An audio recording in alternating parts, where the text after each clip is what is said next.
distracted. I'm trying to arrange my windows appropriately for this. I want to just talk to you a little bit about the state of play in Wisconsin from the polling point of view, and put that in perspective. I'm going to mention a little bit about the national polling picture as well. I don't want to dwell on other states, but we can certainly talk about them in Q&A as well. And mostly we've agreed that I'm going to primarily rely on y'all for Q&A to drive the discussion. That way we're sure that I'm talking about the things you want to hear about. But I have these vitally important things that I'm going to force you to hear about first. So let's talk about that. Let's begin at the beginning with 2016. President Trump won Wisconsin in 2016 by 23,000 votes. That was 0.77 percentage points. That was a surprise. There were over 30 polls in the state, including mine. I had Clinton ahead by 6 points, and the average of the polls was about 6.5 to 7 points. So we were all wrong. There was no poll done in the state that showed that coming. The same applies to Michigan and Pennsylvania as well. Each of those three states had a little over 30 polls. And of that more than 100 polls, I believe there was one in Michigan in early October that had Trump ahead, and that was it. I'm starting here because obviously this was a massive failure of polling to get the election wrong in precisely the three states that made the Electoral College majority for Trump happen. And it's striking that those errors occurred across different polling methodologies. So for example, I use live interviewers with about 65% cell phones. This is normally the high end of telephone polling. And I also weight to education. I've always weighted to education. And yet we were wrong. If we had not weighted to education, we would have been worse wrong. But I want to, because education weighting is talked about so much in the popular coverage of this, I want to say I think it is very important to do. But as my sad example shows, it's not a magic bullet that automatically would have solved everything. The second point is you've heard so much about shy Trump voters 4 years ago, and it still comes up today. But of those over 100 polls in the three states, we had every variety of poll. We had live telephone like I do. We had robocalls with an automated voice saying press 1 for Trump, press 2 for Clinton. And we had online internet polls, which also don't require a human interaction. So if simple shyness were the issue, you would have expected those last two methods, which are automated in one way or another, not to have produced a bias against Trump. And yet they produced the same Clinton leads that the telephone polls did, the live interview telephone polls do. So I think where that leaves us, and of course the national polls were very close to the outcome. Nationally, we had a 3.1% Clinton lead on average. The actual vote was Clinton by 2.1. And that 1 point error was actually one of the smaller national errors in the last 20 years. So I bring this up because so much conversation about the polling errors goes to the issue of, is polling broken? With call screening, with declining response rates, is this even a valid way of gauging public sentiment? To do that, I think you ought to recognize that there were a lot of polling successes in 2016, despite these three really prominent and really important failures. But I think you should also look at 2018, where the polling performance snapped back to where it normally has been. In 2018, we had the governor's race exactly tied in our final poll. the Democrat won by 1.1 percentage points.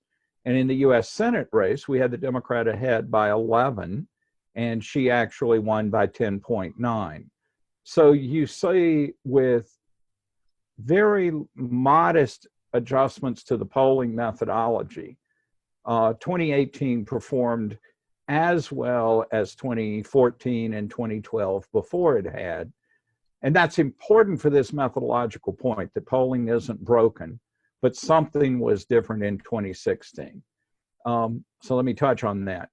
One of the things that you're seeing a lot of coverage of, because it really is true, is that we have a lot fewer people voting third party or saying they're undecided this year compared to 4 years ago. In my polling 4 years ago, at the end, we still had 18% saying they would vote for someone other than Clinton or Trump. That's an enormous number, and one we don't normally see.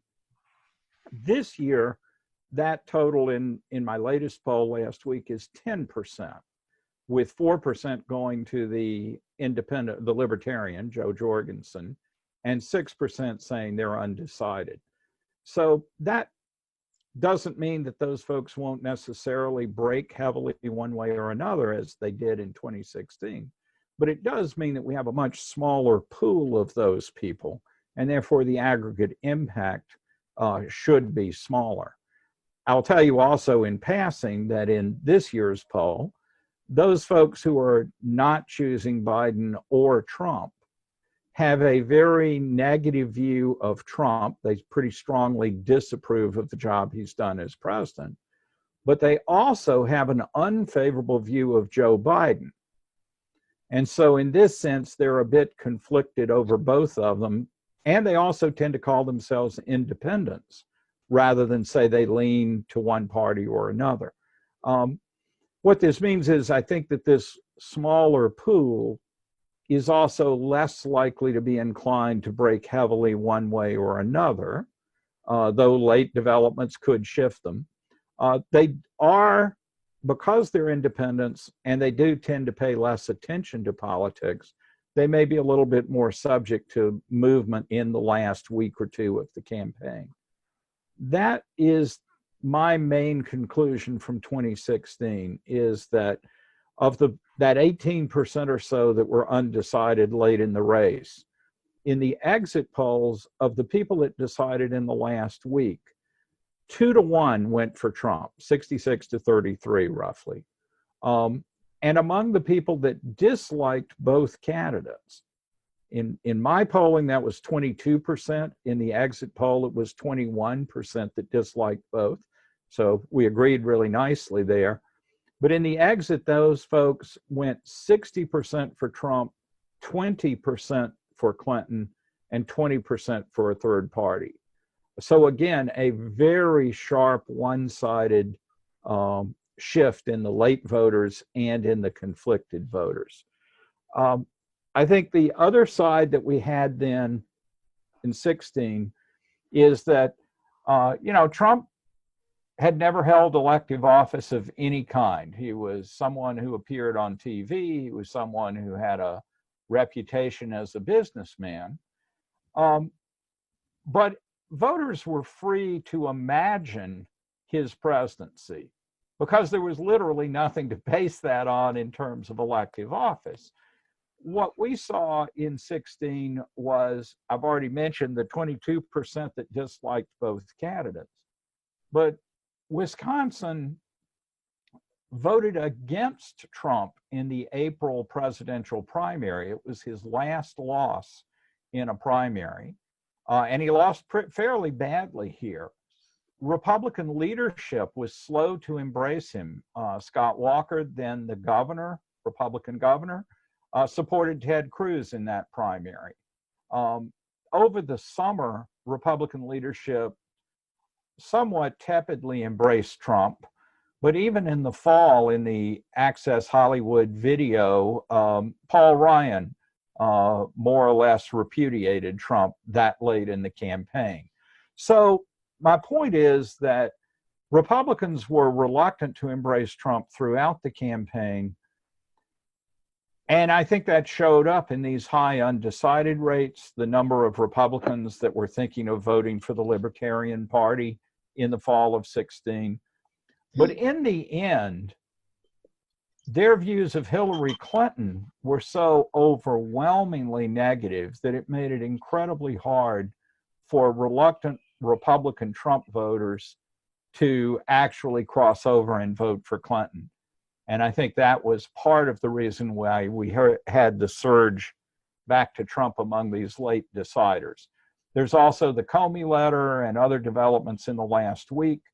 The polling research on this by the Polling Association finds really mixed evidence of whether the Comey letter itself had a big impact. But I think this story that I've just told you of conflicted voters who in the end go with party and can't bring themselves to support the alternative who they've, spent more than 20 years criticizing, was an element of 16. That's not present now. If we had no real basis for knowing what kind of president Trump would be 4 years ago, now we have every reason to know what kind of president he is and will be. And we have a lot of people that love the kind of president he is. We have a lot of people that hate the kind of president he is. But I don't think we have very many people that really go, oh, I don't know what kind of job he'd do. I don't know how he would behave as president or what policies he would pursue. So that puts, again, part of the reason why we're seeing so much less undecided or third-party voting this time is just that there's so much less uncertainty about Trump. Joe Biden is a better known quantity. He consistently gets higher favorability ratings. In our latest poll for the first time this year, Biden was net positive on favorability by just a couple of points, but he's positive. Trump is net negative 11 points on favorability. As opposed to 2016, where Hillary Clinton was also consistently net negative and a good bit worse than Biden is throughout this year. So that changes the landscape. That's where we come into the election. We have done 11 statewide polls since August of 2019. In those 11 polls, Trump led in one in November last year. The race was tied in February. But in the other 9 polls, Biden has had a lead from as little as 1 point to as much as 9. But the overall average for the now 14 months is a 4.5 point Biden lead.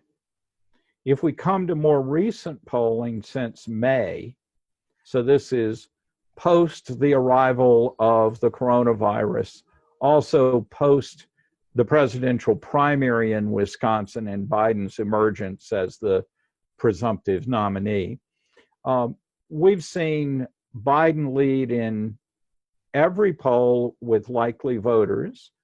In May, it was 4 points. In June, 6. In early August, it was 5. That was before the incidents in Kenosha, the shooting and riots. In early September, after Kenosha, Biden had a 4 point lead. And then this month, a 5 point lead in our data. So if you said that since May it's been 5 points plus or minus 1, you would exactly cover all of the range of variation in our polling. Now, there are other polls in the state as well. There's sort of a cluster that is close to my results, showing 4, 5, or 6 point margins. There's also a cluster that's in the 8 to 10 point range. And the New York Times released a poll Monday at 10 points, which was a noticeable bump up from their previous poll in September, which was a 5 or 6 point lead. So they're showing some movement up when you compare same pollster with same pollster. The gap between their polls and mine, theirs is a little more spread out. Mine are 3 weeks apart. But I think if you look at the same polls over time, you would say that in the last week, Trump has shown gains of between 1 and 3 points when you're comparing same pollster over time. I'm at the low end of that, and I'm also on the low end of variability, showing just a 1 point gain. I want to just mention the primary issues.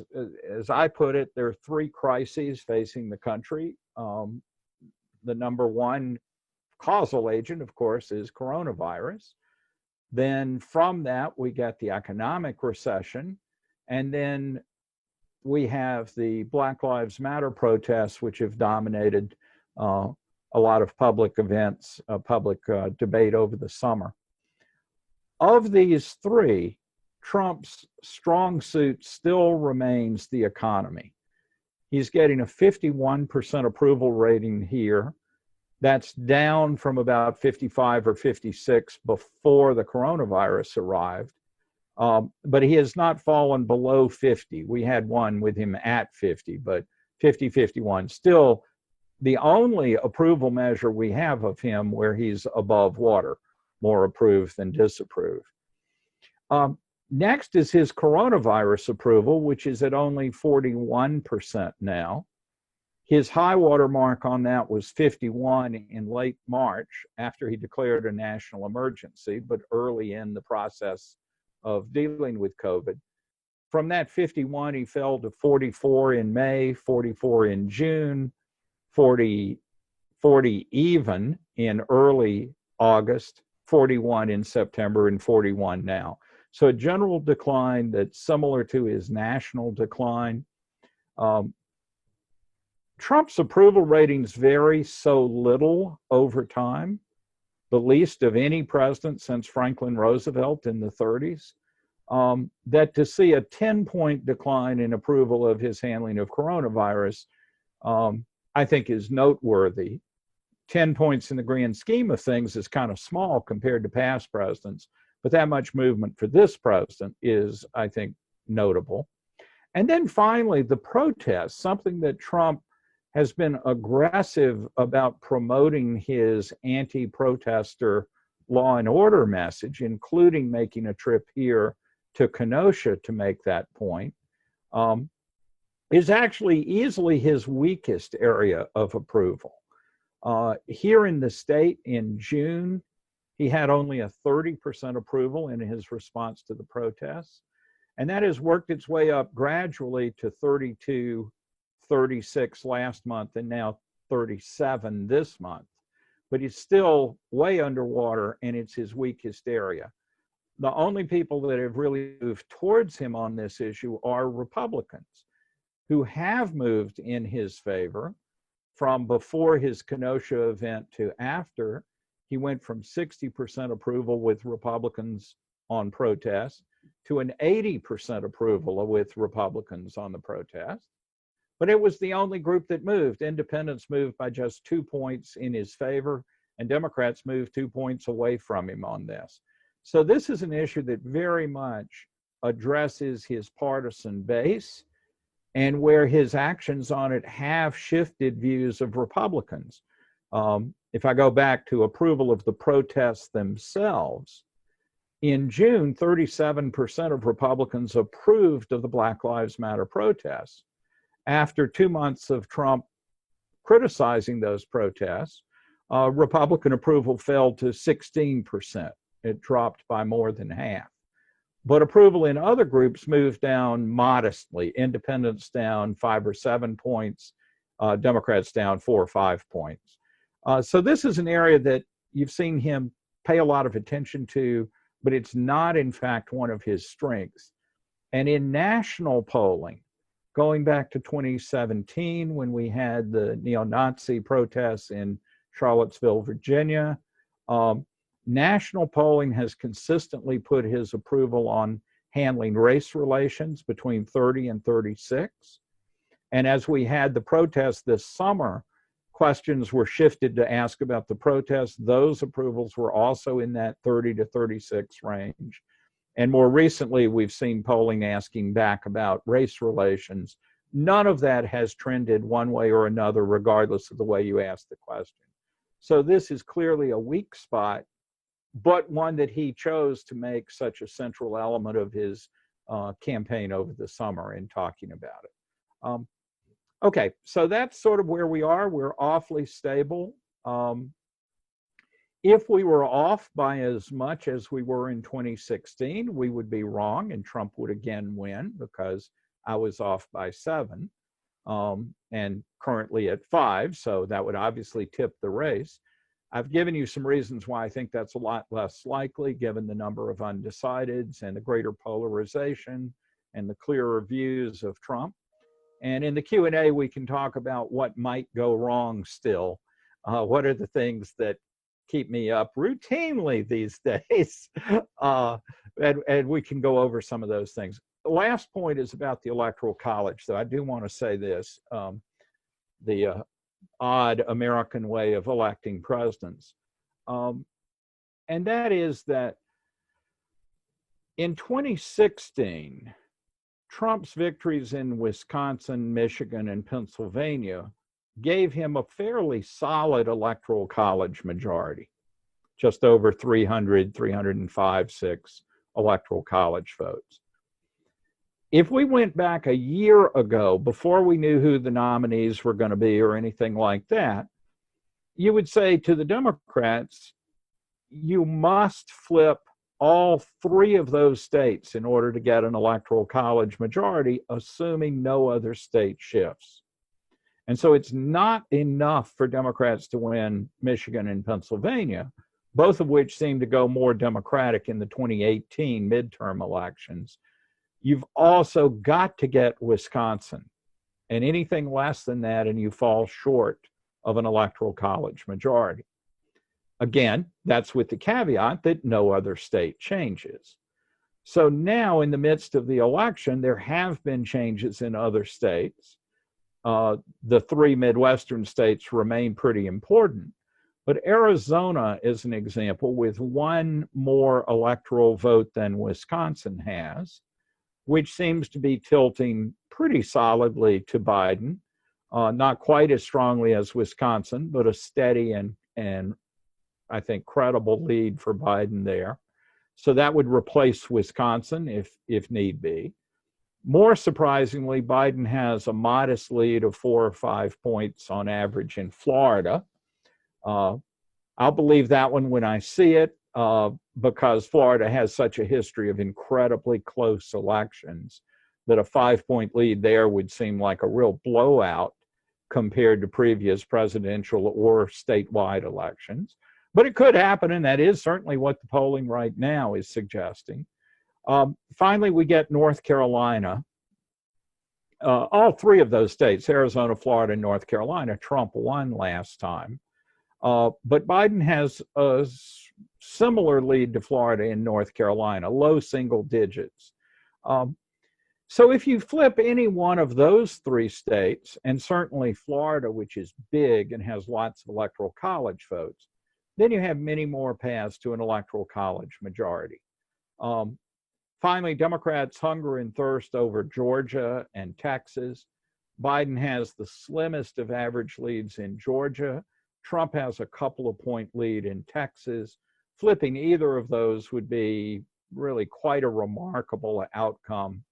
And they seem to me still like long shots, but they're interesting to watch. The Trump campaign had talked a lot about flipping states from Clinton to her.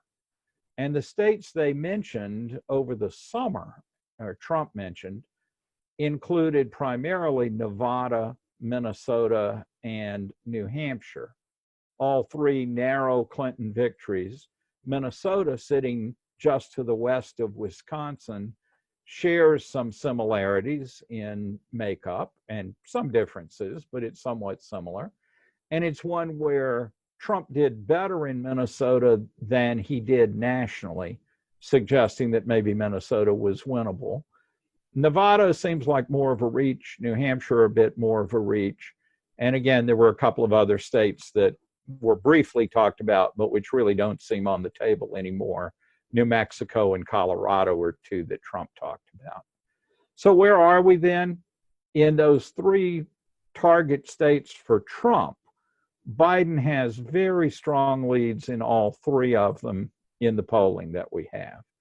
There's a necessary caution about Nevada, where the polling is somewhat more limited, and New Hampshire, where there's not an abundance of polling, but there are several recent polls in New Hampshire. In Minnesota, there was a brief period over the summer where the state looked like it might be close, and that gave the Trump campaign a real moment of enthusiasm for that. But again, the latest polling is showing an average of a 9-point or more Biden lead in Minnesota. So that doesn't seem as reachable. So where does that leave us? I think it leaves us with a lot more paths for a Biden victory. But if it turns out that Florida votes very narrowly for Trump and North Carolina does, then you could still see the Midwest states becoming the benchmark for how's the race going on election night and in the days after, as we count the Electoral College vote. I'm going to close with this one last thing, and that is obviously the polling in these three critical states was wrong last time. We should be cautious about that. And I am a little concerned that in my rundown just now, I said almost nothing that's a bright light for President Trump. I mentioned the states he had hoped to flip, and I think that's true, but the polling doesn't suggest that he has much of a chance of flipping those. And in the three battlegrounds of the Midwest, again, the polling is consistently in Biden's favor. The one caution I have is if we go into election night and as we get reliable totals, not just the election day, but also the exits and especially the absentee count, I think we need to not be utterly flabbergasted if Trump wins again. And I think we should be collectively prepared for that possibility in terms of reporting it and understanding what would it take for him to win. Well, it would take that he actually held these states that he seems to be trailing in, and that the Midwest doesn't flip over for Biden, but at least enough of it stays with him to put him in the White House again. Now, I think it's a final point that it has been a brilliant strategy to use the actual failure of the polling last time to construct a narrative that says you cannot believe any of the polling this time. It's not unlike fake news and the value of that for diminishing the credibility of reported stories. And as a pollster, I've certainly lived through the surprise, let's call it, of being so wrong last time. And I've worried about that every day since. But I believe that we have credible reasons to believe our methodology does work, is not broken, and that there are some threats to it that we should be worried about and aware of and try to test. And I think we have tested some of those. And again, we can deal with that in Q&A. But my bottom line is I'm much more confident of the polling, and I think we should give it its full credit and due, but without falling into the trap of embracing the story that there's only one possible outcome on election night, and I think we should be well prepared for that. Okay, thank you. I went on a little bit, but we're done. Carl, some people have been writing some questions. I just want to ask the first question, if I may. That's interesting. You say we shouldn't be flabbergasted if Trump wins again. That's quite an interesting statement. I was wondering, the debate and the coronavirus hitting Wisconsin so hard, are those helping Trump or hurting Trump? Have you seen any changes in those? And then we'll switch over to the questions starting with Brittany. Sure. We see very little movement. As I said, his coronavirus approval this month is the same as last month. We will have one more poll out on October 28th. So that'll be our next look at that. And as cases have built, we'll be able to see whether he's, views of him has changed with another month of high cases.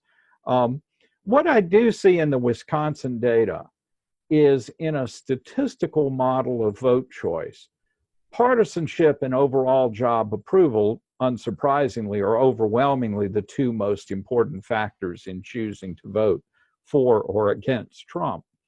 But coronavirus is the second highest, and the economy and protests are half the effect of the coronavirus effect. And so, in that sense, I believe we have strong evidence that the virus remains an important element of vote choice, and more so than the economy or the protests are. So, in that, I think if Trump is in any way blamed for the virus outbreak here and his job approval goes down, then that would be a negative for him that would push down his vote. Of course, he's been stable at 41 the last 2 months, so maybe that won't happen. But I do think that remains a possibility. Okay, thanks. Steve Kuhn, do you want to ask your question? Go ahead. Yes, thank you very much. Can all of you hear me okay? Yep. The question that I sent in is that there has been a lot of discussion, a lot of news reports about the number of absentee ballots, mail-in ballots, if you will, versus in-person voting. And so my question basically was, does your polling show anything about where that seems to be heading as far as Sure. voters' views in Wisconsin are concerned? And thank you very much for your introductory remarks, which I enjoyed very much. Thank you. Thank you. Yeah, absentee still looks like it'll be very large. Let me give you the context in Wisconsin. We will probably have about 3.1 million turnout total. Normally, we've been around 3. In highest turnout presidential years, we've been a little over 3, but we've never hit 3.1 before. So I'm being a little generous in saying we will hit 3.1. And I think that's a credible estimate, but I'm not ready to stake too much on it, but it gives you a ballpark number. As of yesterday, I think it was, we had 1.3 million ballots requested for absentee voting. So that would put us up in the high 30% range of voting by absentee. The requests for absentees have rose fast and now has flattened out. So I'm not sure that we will go much higher than the 1.3 million absentees, though it's possible we'll go up a little bit. We will also start early in-person voting on October 20th. And so what's unknown at this point is how many people will decide to vote that way. And then what does that leave for Election Day in person, right? In April, with the presidential primary and a statewide Supreme Court race, at the very beginning of the shutdown of everything, we saw a stunning 60% of ballots cast by absentee. Normally in Wisconsin, it's 6%. So a tenfold increase in absentees, all done at the last minute in late March and April. Now we have a lot more preparation for it. And in my survey, we're estimating, people are telling us about 34% of them say they will vote absentee by mail. As I said, the ballot requests right now are a bit higher than that, but in the upper 30s. We get about 12% that say they'll vote in person early, and then the balance, whatever that is, in the ballpark of 50%, say they'll vote on Election Day. The one thing that's changed is Democrats over the summer and fall have become less likely to say they'll vote absentee by mail. I think the fears about the Postal Service, stories about ballots being disqualified for lack of signature or other proper details, I think has given second thoughts to a number of Democratic voters. Republicans had already been heavily favoring in-person voting. Trump's messaging obviously drives that in part as well. So the bottom line is, I think we will still see a very big partisan difference between the absentee vote and the election day vote. Biden should win the absentee by enormous margins, given what our polling is currently showing. And Trump should win over maybe 60% of the election day vote. But it is a dynamic process, as people are still making up their minds between absentee and early and election day. And it is a smaller gap than what we were anticipating earlier. If any of you are specifically looking at Wisconsin, we count the absentees at the polling place that the voter would have voted in. And so the good news is that when we see precinct returns, those precinct returns will include the absentee. So that's good, but there's a caveat. There are 36 municipalities in the state, including Milwaukee and Green Bay, bigger cities, where they count them at a central location. And in Milwaukee, at least, they count them last in the evening. And so this is where you could still see a surge late in the evening that's predominantly absentees being added into the vote totals. So, I know you've all heard this story and I'm just reiterating it, but far more than normal, we need to be cautious about late absentees being counted. Here in Wisconsin, that's less of a problem than in some other states, but it is a bit of an issue here as well. Okay, thanks. We'll jump to Vince Duffy's question in Michigan Public Radio, because it's related to Steve's, and then we'll go back to Brittany after that. Go ahead, Vincent. Thanks, Greg. Charles, I was just wondering if you could tell us if there are any efforts underway in Wisconsin that you've encountered that are being done to cast doubt on the validity of the election results. We're seeing quite a bit of that in Michigan, and I wonder if that's happening in Wisconsin as well. I would say not as much as I've seen elsewhere. We have done some things, but they're not necessarily real recent things, like limiting the number of days for early voting. We haven't asked about it this year, but in previous years, there is concern, especially among Republicans, about voter fraud. And certainly, again, the president's rhetoric has ramped that up this year.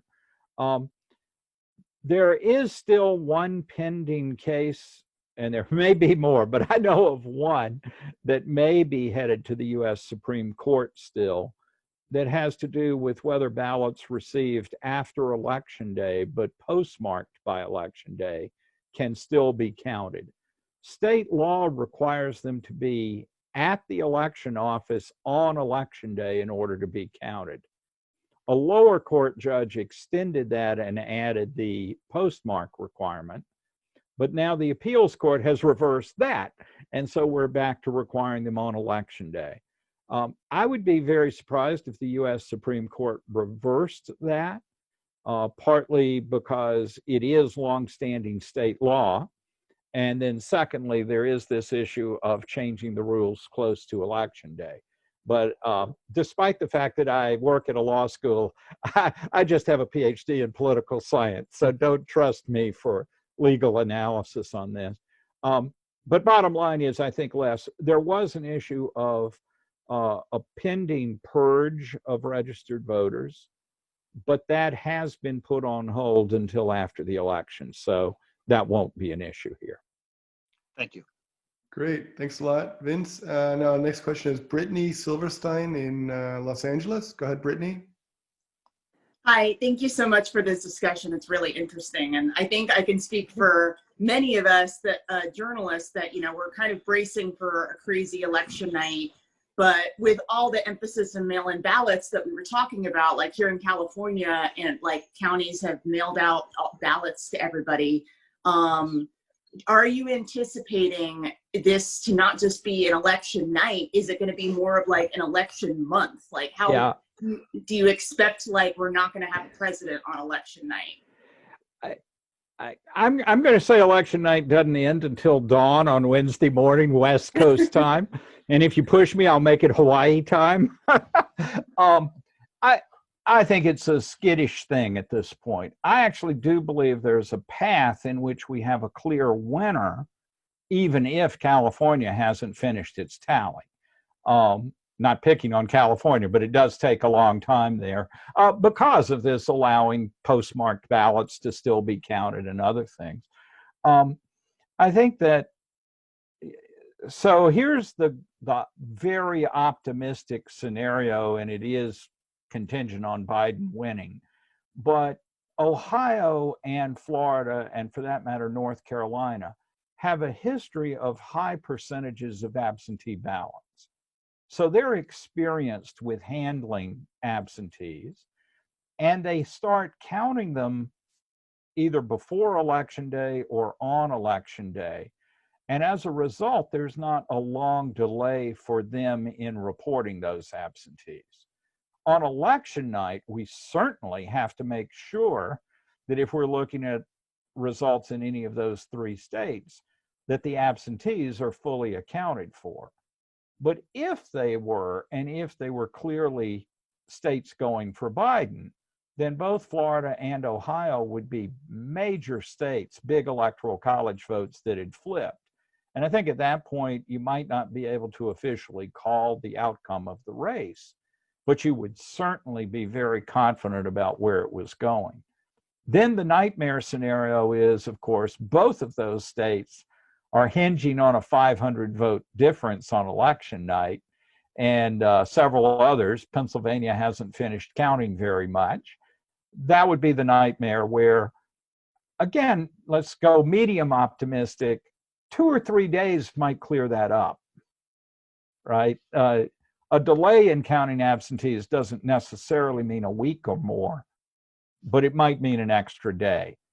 Then finally, we do have the case of states with a very long window post-election for absentees to be received that are postmarked. And if those also are states with super close races, then none of us are going to sleep before December. You know, I think, again, New York and California are likely to be very slow, but there's not much doubt about where their electoral college vote is going to go. You know, I think Michigan and Pennsylvania have a bit less experience with absentees. There may be more problems there. Let me say one last thing, then I'll quit and we'll move on. But there is this issue about disqualifying absentee ballots for lack of a signature, or in some cases for lack of the ballot being in a second envelope inside the return mail envelope. Those are the kinds of things that if some of these states were super close, you could imagine litigation and a nightmarish fight about what is and is not a valid ballot. So I'm guardedly optimistic that we will in fact get early good counts from these states that do have a lot of experience with absentees. Texas and Arizona also do this with very high absentee rates, and they process them on election night. So I think those are the good news scenarios. Yeah, thanks. We heard on a call a few weeks ago from the NBC political editor saying that Florida's absentee ballots will be counted well ahead of time. So Florida will be an important state to look at on that Tuesday evening. And if it goes to Biden, then it makes the rest a little less suspenseful. But if Trump wins Florida, then it'll be a long count. Yeah, let me touch that though for a second, because Texas is another one that usually dumps their absentees at the beginning of the night.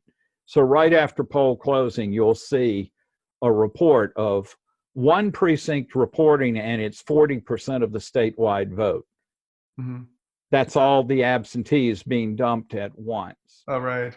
So there will be a risk that folks that are not on top of this will say, holy cow, Joe Biden just won Texas, Mm-hmm. because that will have 0 election day votes in it early. Right. So that's the case where an early Biden lead will erode through the night as election day is counted. In states that count the absentee late, we'd see exactly the opposite. We'd see big Trump leads as election day is counted, And then we're sitting twiddling our thumbs waiting for the absentees to be released at the end of the evening. Mhm. So it's going to be very important and somewhat challenging to be completely on top of what the counting rules and the release rules are state by state, so that we're not misled at any point during the evening by not appreciating exactly where we stand with absentees. I guess the best thing for clarity would be if Biden's leading in the election day vote, because we're fairly confident the absentee will be heavily Democratic, then that's a pretty strong indicator in that state. But if they're going in opposite directions, Trump's winning election day and we haven't seen the absentee, then we'll find it much more difficult to know where the balance will lie at the end of the night. Okay, great. Thanks. The next question is from Cologne. Felix Wessel from German Public Radio Deutschlandfunk. Go ahead, Felix. Could you maybe tell us something about your expectations of the turnout at this year's election in Wisconsin, maybe in general? Because as far as I know, the turnout in 2016 in Wisconsin was pretty low compared to the years before. And less people voted for Hillary Clinton than voted for Obama the 2 elections before that. Right. And I think the campaigners had quite some problems to mobilize people. Right. In regards to voting for Clinton. So what are your expectations this year? Yeah.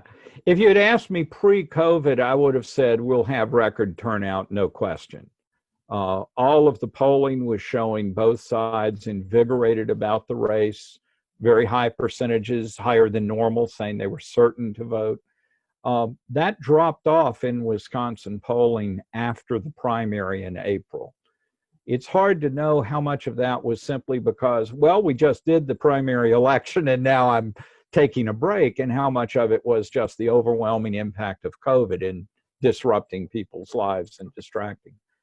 Where we are right now in our data, our polling data, is that we would expect a bit above average turnout as a percentage of registered voters. And that would put us at right around that 3.1 million turnout that I mentioned. 4 years ago, we were at 2.97, I think it was, million turnout. So we were 2.9 and change, just a little below 3 million. In the Obama years, we were slightly over 3 million, 3.1 or so. No, I'm sorry, 3.05 or so. So I think we will be high. I think, if the epidemic that's spreading in Wisconsin right now does in fact discourage election day voters in the end, I'll be a little surprised about that, but that would be a scenario for dropping that turnout. They are predominantly Republican and Trump voters, so that could hurt him on election day as a result. Nationally, I think the same story basically holds, that we've seen lots of evidence of high turnout, and some people who are really bullish on it think it'll be easily record-breaking turnout, well over the 166 million 4 years ago. I'm going to stop there. I think it will be high, but I think the virus and the complications may drive it down a little bit. And we're not certain how many of the absentee ballots will fail in some way. Fail to be returned by the voter, fail to be received by the elections office, or disqualified for some technical reason.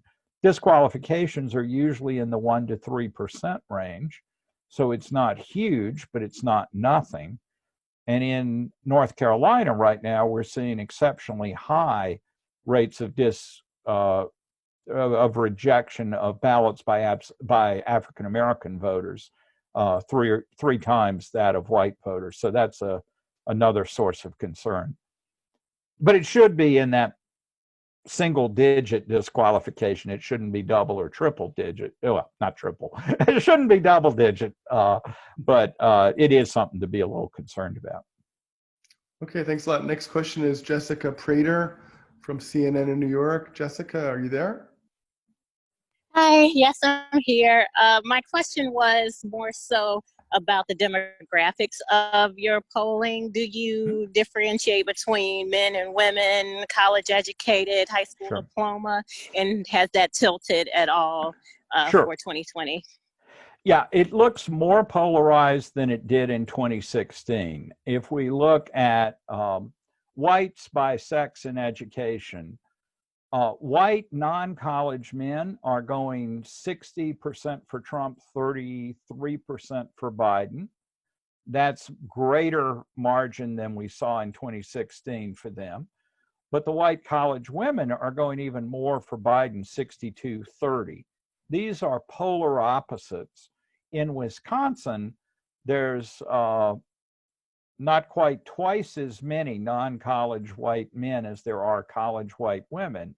So even though they're going in roughly equal and opposite directions, that still gives the tilt to Trump. But the difference from 2016 is white women without a college degree are tilting to Biden by 5 or 6 points after voting pretty solidly for Trump 4 years ago by 8 to 10. And finally, college white men are either evenly divided or a couple of points pro-Biden, as opposed to, again, favoring Trump. These two middle groups, the white women without a college degree, the white men with a college degree, have really emerged as swing groups. In 2018, both of them swung pretty heavily in a Democratic direction, producing the defeat of a Republican incumbent governor, as well as the reelection in a landslide of the Democratic U.S. senator. African American voters look solidly for Biden. We're getting percentages in the mid 80% range for Biden, below 10% for Trump. So no evidence of inroads by Trump within Black voters or among Black voters.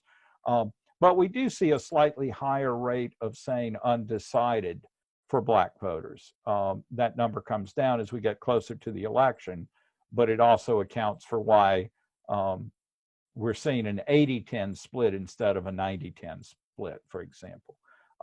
Hispanic voters are more divided. We're consistently seeing Biden getting 55 to 60% with Hispanics in the state, Trump anywhere from the high 20s to the low to mid 30s with Hispanic voters here. Both of these groups are relatively small in Wisconsin. Black people make up about 4% of registered voters. Hispanic people make up about 3% of registered voters. So, and there's a small Asian community and a small Native American community in the state as well. But it is a very white state. Okay, another question from CNN from Catherine Bennett in Atlanta. Go ahead, Catherine. Catherine? She's still there? Can't hear you. Can we try again? No, we can't hear you. Okay, I'll ask a question. Or can you see her question? Could you discuss the WOW counties in Wisconsin, Waukesha, Ozaukee, and Washington? These are surrounded Milwaukee County in southeastern Wisconsin and have reportedly been on the engine that drives the Republican machine in the past. How do these countries fare now? Yeah, that's a great question.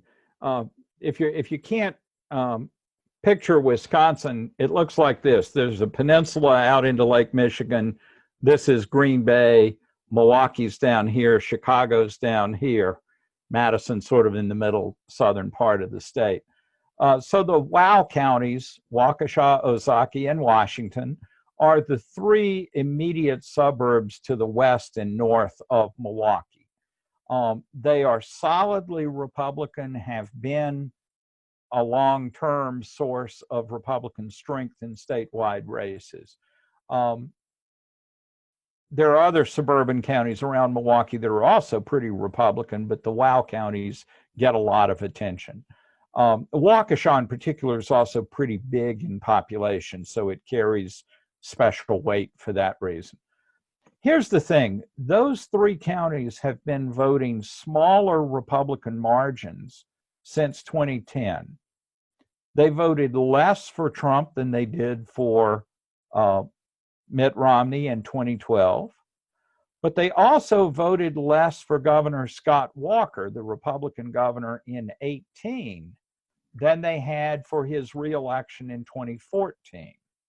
They also voted less Republican in the U.S. Senate race in 2018 than they had in the same Senate race in 2012. And finally, in 3 ostensibly nonpartisan, but as a practical matter, partisan state Supreme Court races, they've been voting less conservative and more for the liberal candidate. So while they are still Republican majority counties, they're casting votes with a 65% Republican majority instead of a 72 or 3% Republican majority. And as a result, in statewide races, that means Republicans are picking up 20 to 30,000 fewer net votes from the WOW counties than they had as recently as 2012 or even 2014. Broadly speaking, we're seeing a shift in which the north and western half of the state, if I put up my little convenient map here, I'm not sure if you're seeing it right. Anyway, Green Bay down to the corner over here with Iowa and Minnesota, so sort of a triangular cut through the middle of the state. Northwest of that line, most of the counties have been getting more Republican since 2012. But southeast of that line, most of the counties are getting more or less Republican or more Democratic.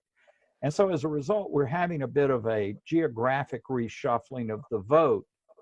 But the WOW counties, the historic strength of Republicans there is now under threat.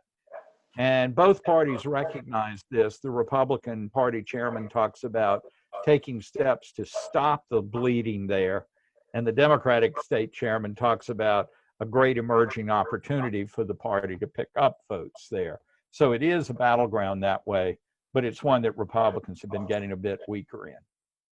Okay, thanks. One last question to Bartosz Dudek in Bonn. He works for Deutsche Welle Radio. Go ahead, Bartosz. Professor Franklin, thank you very much for your brilliant analysis. It's amazing. What I would like to ask you is, as we know, there will be also a Senate election in the backwater of the presidential election. And I would like to ask you, what do the polls say about the possibility that the Democrats would regain the majority in the Senate? Yeah, I think it looks tolerably likely, but by no means a sure thing. Democrats have to pick up a net of 4 seats to have a clear majority. If they should win the White House, then a 50-50 tie means the vice president breaks tie votes. So you got to get at least a net gain of 3 seats to reach 50-50 and a net gain of 4 to have an absolute majority. I think almost everybody believes the Democrat in Alabama will lose his election. Doug Jones, it was a miracle that he won, given how conservative Alabama is, in a special election a couple of years ago. It seems unlikely that any Democrat can win that state. So take that as a Democratic loss. Then you're looking at probably pretty good chances of Democratic pickups in Arizona, defeating a Republican incumbent. Colorado, the same thing. Probably North Carolina, but the Democratic candidate was just involved in a sexting scandal there. Initial polling shows he's keeping the lead, but that's not good news for a campaign at that point. Then you have Maine, where you have a strong incumbent, but a challenger who's running a good race and might defeat her, Susan Collins there. Then there's some wild cards that we really hadn't fully seen. The most surprising to me is Iowa, which both Biden and the Democratic Senate candidate are polling ahead there, but by narrow margins. It's a Republican state. It would be really surprising to see it flip. Trump won it by about 10 points last time. But the polling has been pretty negative for both him and in the Senate race. And then Montana's the great toss-up, an incumbent Democratic governor trying to defeat an incumbent Republican senator in a very Republican state, but one where Democratic governors have had some success there, and I think it's a very competitive race. So if you put all those together, if they all were to flip Democratic, then you would have a clean, significant Democratic majority. But I think a couple of them are certainly close enough, Montana, Maine, I would say Iowa, partly because it just seems unlikely, that we could still end up with a 50-50 tie, or maybe the Democrats only get to 49, a net gain of 2. So they pick up 3 and they lose Doug Jones. So it's the net of 2 and still leaves them in the minority. Coattails matter in this as well. We've been seeing in the US for a couple of decades now a growing nationalization of races in which state races are more correlated with the presidential vote than they were 30 years ago. And so in an election where Biden wins, that would be good news for Democratic Senate candidates to get a little bit of a boost in these narrow races. But that's the lay of the land now. Pretty close, a decent chance of a Democratic control of the Senate, but not nearly as strong as the current models suggest for the Electoral College for Democrats, the Democrat. Okay, great. Well, thanks a lot, Charles. That takes us just beyond the hour, and we really appreciate that. And I think all the journalists on our call enjoyed it. We know that Wisconsin, the polls are pretty stable for the Democrats right now, but we shouldn't be flabbergasted if Trump wins Wisconsin again. We'll keep that in mind. And I'm sure that will keep you awake at night as well. I'm usually asleep by 2:30 these days. I may be shooting for 4:30 next week. Okay. All right. Well, thanks a lot. And thanks a lot, everybody. Next Wednesday, we'll have somebody from Michigan talking to us about Michigan. Vince Duffy, who was on the call tonight. Vince is also a RIAS alumni. And then in that's in 2 weeks. Next week, we'll have Geza Aberla from RTL will be on the call. So join us again next Wednesday. And thanks a lot for taking part. Bye-bye. Bye.